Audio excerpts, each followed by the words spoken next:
Hello दोस्तों, आज हम रिएजेंट का 11th लेक्चर डिस्कस करने जा रहे हैं और जिसमें आज हम अपने कैटालिटिक हाइड्रोजनेशन को फिनिश कर चुके हैं और जिसमें कैटालिटिक हाइड्रोजनेशन में भी हमने होमोजीनियस कैटालिटिक हाइड्रोजनेशन और हेटेरोजीनियस कैटालिटिक हाइड्रोजन फिनिश कर चुके हैं। मतलब हमारे hydrogen donor based reducing agent finish हो चुके हैं। आज के लेक्चर से हम electron donor based reducing agent की चर्चा करनी चालू कर देने है। तो रिड्यूसिंग एजेंट ही मतलब रिडक्शन बेस्ड रिएजेंट में ही पढ़ रहे हैं और रिडक्शन बेस्ड रिएजेंट भी तीन तरीके होते थे, hydrogen donor based, electron donor based और ऑक्सीजन डोनर बेस्ड। तो आज के लेक्चर में हम electron donor based reducing agent की चर्चा करेंगे और इसी को हम दूसरे नाम से जाना जाता है, that is dissolving metal reduction. That is important.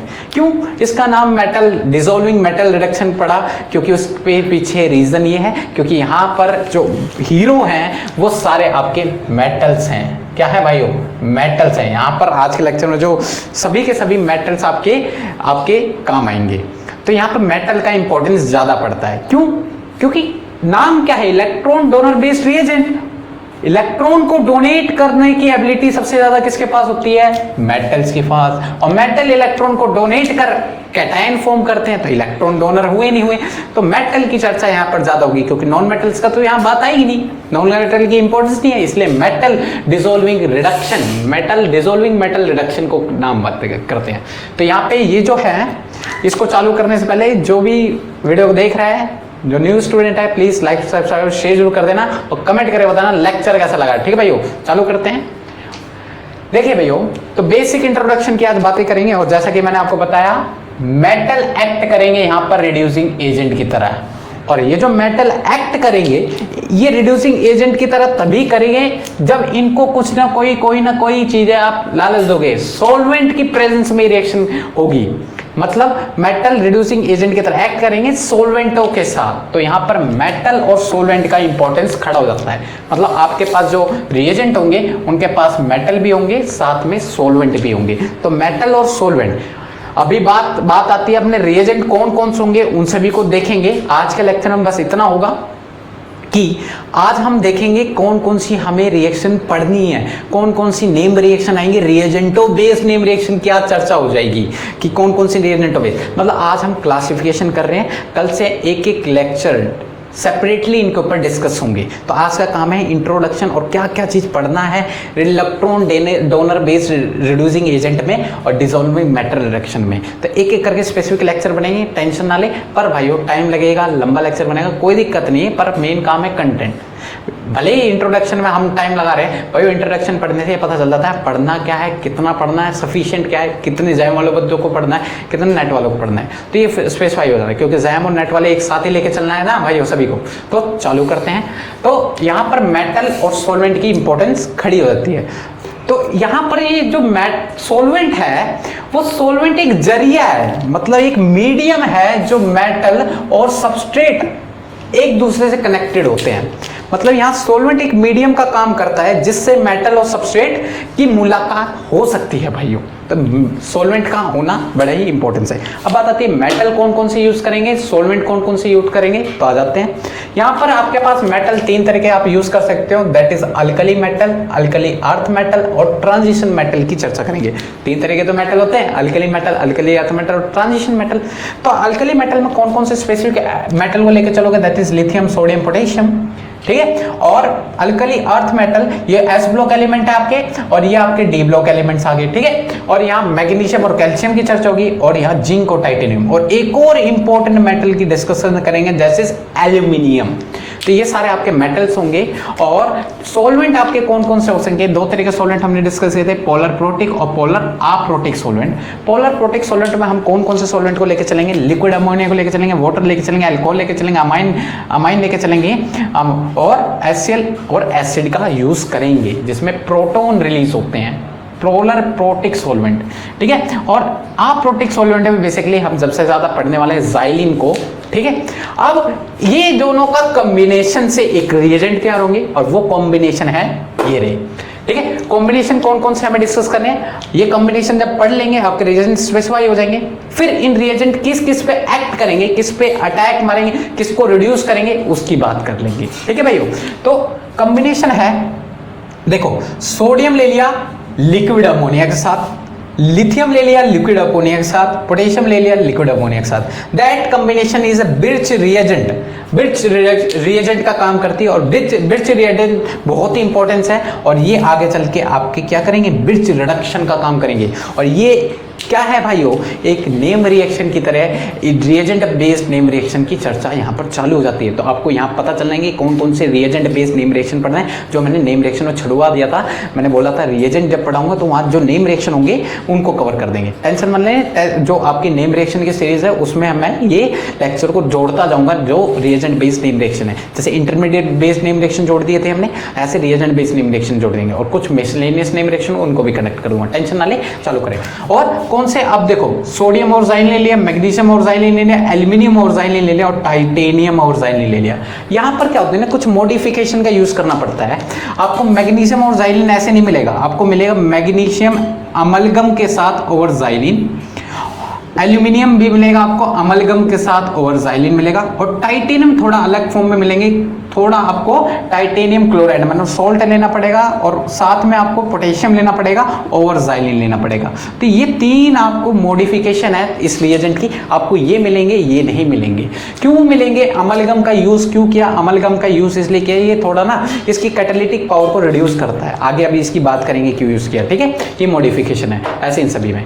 ऐसे हम जब यूज़ करेंगे जिंक एसिटिक एसिड का और जिंक ओवर HCl का, और जिंक ओवर HCl ऐसे नहीं पाएंगे जिंक ओवर HCl, क्योंकि जिंक HCl से डायरेक्टली कनेक्टेड हो सकता है और डायरेक्टली रिएक्ट कर जाएगा, इसलिए हमें इसके रिएक्शन को रोकने के लिए यहाँ पर हमें अमलगम का यूज करना पड़ेगा, साथ में HCl ले लेंगे जो ये HCl से रिडक्शन, ये HCl से रिएक्ट ना कर जाए। तो ये थोड़ी बातें हमें देखनी पड़ेगी। तो ये सारे आपके रिएजेंट हैं, ये कैसे एक्ट करेंगे, ये आपकी बिर्च रिएजेंट तो गोज ऑन बिर्च रिडक्शन। तो बिर्च रिएजेंट की चर्चा हमें करनी है, पूरा एक लेक्चर में बनेगा, एक एक करके स्पेसिफिक लेक्चर को डिस्कस करेंगे, ठीक है भाइयों। तो चालू करते हैं। ये तो आपने देख लिया कौन कौन से आपने कॉम्बिनेशन देख लिए, ये आपको कॉम्बिनेशन डिस्कस करने हैं आगे के लेक्चर में, स्पेसिफिक लेक्चर आएंगे, टेंशन ना ले। अब बात आती है ये रिएक्ट किस पे करेंगे, इसके टारगेटिंग मॉलिक्यूल कौन कौन से होंगे, उन चीज पे चल लेते हैं। तो पहले आ जाते हैं अपने कॉम्बिनेशन पे बिर्च रिएजेंटों के, और एक एक करके इनके टारगेटिंग मॉलिक्यूल डिस्कस करते हैं। और आज के लेक्चर में सिर्फ यही होने वाला है, और name reaction reagent based name reaction कौन कौन से बनेंगे वो भी देख लेते हैं, और फिर इनको कवर कर लेंगे आगे के लेक्चरों में, ठीक है भाइयों। तो देखिए हमने यहाँ पर जो पहली रिएजेंट उठाए हैं वो ले लिए हमने liquid ammonia, sodium over liquid ammonia, lithium over liquid ammonia, और कौन सा, पोटेशियम ओवर लिक्विड अमोनिया। ये सारे सारे हमारे क्या हैं भाइयों, birch reagent, BIRCH birch reagent, और ये क्या करेंगे, बिर्च रिडक्शन करेंगे, ठीक है भाइयों। इट टेक बिर्च रिडक्शन, ठीक है। ये रिएजेंट बेस्ड नेम रिएक्शन है, बिर्च रिडक्शन। तो यहाँ पे एक पहली रिएजेंट बेस्ड नेम रिएक्शन की शुरुआत हो जाएगी, और आपको बस सिर्फ आज मुलाकात करवाना है बस मेरा। तो ये इसके टारगेटेड मॉलिक्यूल कौन होंगे, टारगेटिंग मॉलिक्यूल वो देख लो, जल्दी से देख लेते हैं। टारगेटिंग मॉलिक्यूल को 4 टारगेटिंग मॉलिक्यूल है जिनको ये अटैक करेंगे। देखिए भाइयों, पहले तो हैं इनके सबसे फेवरेट वाले जिनको अटैक कर इनको बहुत ही खुशी मिलती है, दैट इज एरोमेटिक रिंग। क्या भाइयों, एरोमेटिक रिंग। इसमें एरोमेटिक रिंग आ गई, जैसे आपके एरोमेटिक रिंग आ जाएंगी जैसे बेंजीन और सब्स्टिट्यूटेड बेंजीन की बात कर लेंगे, इसमें फ्यूज्ड बेंजीन की बात कर लेंगे, इसमें और भी बेंजीन के रूप हैं, एरोमेटिक रिंग सारी आ जाएगी इसमें, ठीक है। नैप्थेलिन की बात कर लेंगे जिसमें फ्यूज्ड और एरोमेटिक रिंग दोनों कनेक्टेड होगी, दैट इज, ये सारी एरोमेटिक रिंग की चर्चा यहाँ पे हो जाएगी, ठीक है। और यहाँ पर बिर्च रिडक्शन जब हम करवाएंगे एरोमेटिक रिंग का, और यहाँ पर हम शॉर्टकट की बात करेंगे जो हमारे एग्जाम पॉइंट ऑफ व्यू के लिए आपको इंपॉर्टेंट है। मैकेनिक्स के साथ सब डील होगा, टेंशन ना ले, ठीक है। दूसरी, ये किस पे अटैक मारेंगे, इनोन्स पे। इनोन्स क्या होते हैं, अल्फा बीटा अनसैचुरेटेड कीटोन पे, अनसैचुरेटेड कीटोन्स पे इनका रिएक्शन देखना है। थर्ड जिस पे देखना है, कॉन्जुगेटेड डाइन्स के अंदर देखना है, कॉन्जुगेटेड डाइन्स के अंदर देखना है। जिसमें कॉन्जुगेटेड आयंस हो, जैसे ये हो गए आपके कॉन्जुगेटेड आयंस, या फिर ये हो गए आपके कॉन्जुगेटेड आयंस, ये कॉन्जुगेटेड आयंस जिसमें डबल बॉन्ड अल्टरनेटिव सिंगल और double bond, that is conjugated ions, ठीक है। और लास्ट वन जिसके अंदर हमें देखना है दैट इज अल्काइंस के अंदर। तो एक एक करके इनके ऊपर स्पेसिफिक लेक्चर बनेंगे, टेंशन नहीं लेने वाली बात है। तो ये सारे सारे आपके ब्रिज रिएजेंट है, ब्रिज रिएक्शन इन सभी पे एक्ट करेंगे। तो कल का लेक्चर, नेक्स्ट लेक्चर जो बनने वाला है एरोमेटिक रिंग के ऊपर, मतलब ब्रिज रिडक्शन रिएक्शन बनेगी जो नेम रिएक्शन है एक तरीके से, ठीक है भाइयों। अब सेकंड जो मॉलिक्यूल जिसकी चर्चा करने वाले हैं ज़ाइलिन, मतलब आपके एप्रोटिक सॉल्वेंट के साथ मैंने ले लिए, देखना भाइयों। सेकंड जिसमें पढ़ना है that is metal over xylene. तो भाइयों इसकी कॉम्बिनेशन बताए थे, मॉडिफिकेशन के साथ बताया था आपको। यहाँ पर हमने यूज किया था सोडियम ओवर ज़ाइलिन की यूज किया था, ठीक है। और क्या यूज किया था, मैग्नीशियम अमलगम के साथ लिया था और ओवर ज़ाइलिन लिया था। और क्या लिया था हमने, एल्यूमिनियम अमलगन ओवर ज़ाइलिन लिया था, और एक लिया था टाइटेनियम का क्लोराइड और पोटेशियम के साथ ओवर ज़ाइलिन लिया था, है ना भाइयों। तो ये थे हमारे कुछ 4 रिएजेंट, और ये चारों रिएजेंट में ये 3 जो रिएजेंट हैं आपके 1 2 3, ये तीनों रिएजेंट का वर्क सेम है। इन तीनों रिएजेंट का वर्क सेम है, सिर्फ इसका डिफरेंट है भाइयों, ठीक है। तो इन तीनों का सेम है, तो इसलिए इनको एक साथ एक्ट कर लेंगे, उसका देख लेंगे, ठीक है। तो डिफरेंट है इसका, ठीक है।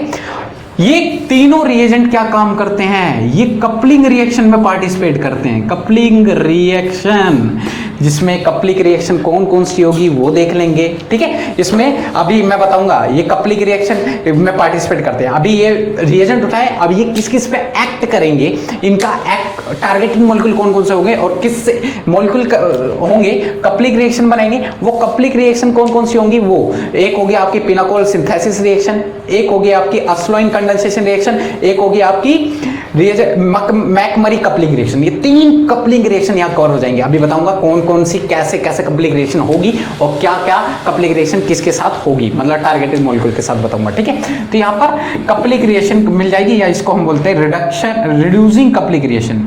क्या भैया, रिड्यूसिंग कपलिंग रिएक्शन। तो आ जाते हैं इसके टारगेटिंग मॉलिक्यूल के साथ कौन कौन सी नेम रिएक्शन बनती है, रिएजेंट बेस्ड यहाँ पे कवर हो जाएंगे, ठीक है। तो इसको बहुत इंपॉर्टेंट है, नेम रिएक्शन पूरा कवर करना है, ठीक है। तो नेम रिएक्शन का यहाँ पर जो 10-12% है यहाँ कवर हो जाएगा, ठीक है।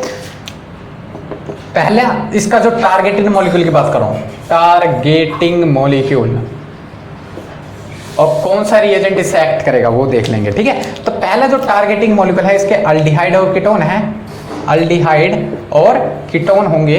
और अल्डिहाइड और कीटोन में अगर आपने डाल दिया सोडियम और ज़ाइलिन, क्या डाल दिया, सोडियम और ज़ाइलिन डाल दिया, मैग्नीशियम अमलगन और ज़ाइलिन, क्योंकि इन तीनों का काम एक जैसा ही है, एल्यूमिनियम अमलगम और ज़ाइलिन, बस उसका काम अलग है। तो ये सारे सारे आपकी कपलिंग रिएक्शन दिखाएंगे, और यहाँ पर पिनाकोल सिंथेसिस रिएक्शन हो जाएगी, पिनाकोल सिंथेसाइज हो जाएंगे, पिनाकोल सिंथेसाइजिंग, ठीक है। पिनाकोल सिंथेसाइज हो जाएंगे, और पिनाकोल सिंथेसिस रिएक्शन है 1,2 डायोल स्पीसीज फॉर्म हो जाएंगे आपके, ये पिनाकोल बनेंगे। कैसे, आप देखो यहाँ पर आपने 5 मेंबर ले ली, कीटोन ले लिया, और इसमें आपने ये तीनों डाल दिए, ठीक है। तीनों डालोगे तो आपकी यहाँ पर क्या होगा भाई, हो यहाँ पर एक मॉलिक्यूल आपके फॉर्म होंगे, यहाँ पे डायोल्स लग जाएंगे। आप बोलोगे यहाँ पर एक मॉलिक्यूल लिए थे पेंटोन के, और यहाँ पर 2 कैसे, क्योंकि कपल किए हैं, यहाँ पे आपके 2 मॉलिक्यूल प्रेजेंट होंगे, तो दैट इज, ठीक है भाइयों। तो ये होंगे आपके कपलिंग रिएक्शन, जिसमें आपको pinacol synthesis reaction, reagent based name reaction cover हो जाएगी। सेकंड आपके इसके टारगेटिंग मॉलिक्यूल होंगे, सेकंड जो इसके टारगेटिंग मॉलिक्यूल होंगे एस्टर, और एस्टर के अंदर आपने डाल दिया भाइयों सोडियम और ज़ाइलिन, मैग्नीशियम और ज़ाइलिन और एल्यूमिनियम और ज़ाइलिन, और इससे बनने वाला जो प्रोडक्ट होगा आपके अस्लोइन होंगे। और अस्लोइन मतलब यहाँ पर जो नेम रिएक्शन बनेगी अस्लोइन कंडेंसेशन रिएक्शन, अस्लोइन स्पेलिंग पे मत जाना भाइयों, थोड़ी गलती हो सकती है। अस्लोइन कंडेंसेशन रिएक्शन यहाँ पे खत्म कर लेंगे, ठीक। कैसे होगा वो देख लीजिए। यहाँ पर हमने एस्टर के मॉलिक्यूल लिए, ठीक है, और एस्टर के मॉलिक्यूल में ये तीनों रिएजेंट डाल दिए, क्योंकि तीनों का काम एक जैसा है। तो यहाँ पर क्या होगा, अस्लोइन की फॉर्मेशन हो जाएगी।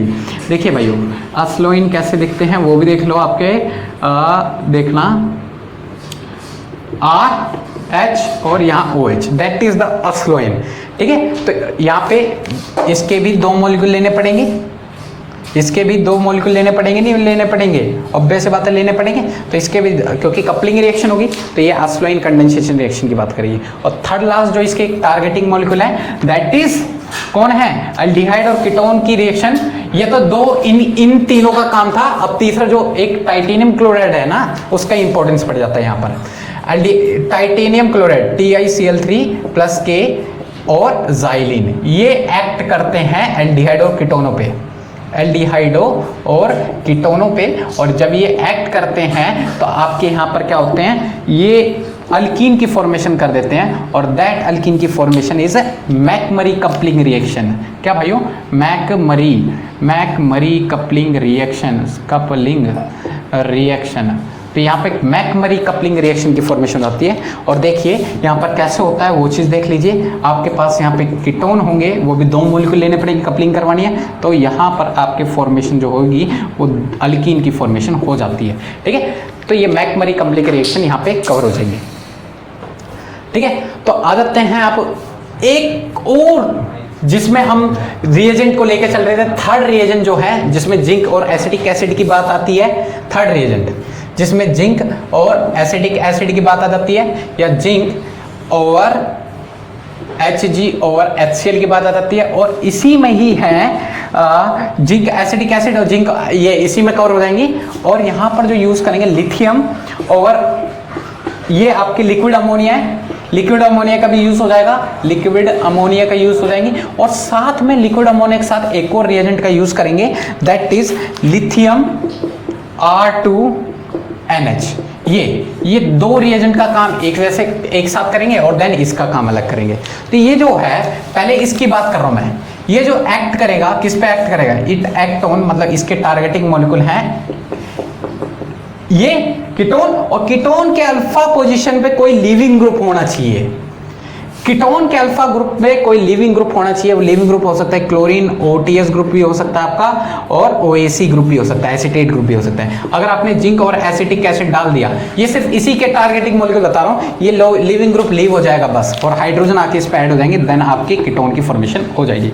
ठीक है, और कौन से, जैसे आपके इसी में ही, इसी की बात कर रहा हूं मैं अभी, इन दोनों की अभी बात नहीं कर रहा। ठीक है, इसी में अगर हमने एस्टर ले लिए और कीटोन ले लिया और यहाँ लिविंग ग्रुप दे रखा है और इसमें डाल दिया जिंक और एसिटिक एसिड, देन ये कीटोन, ये लिविंग ग्रुप लीव कर जाएगा और आपके एस्टर, साइक्लिक एस्टर की फॉर्मेशन हो जाएगी।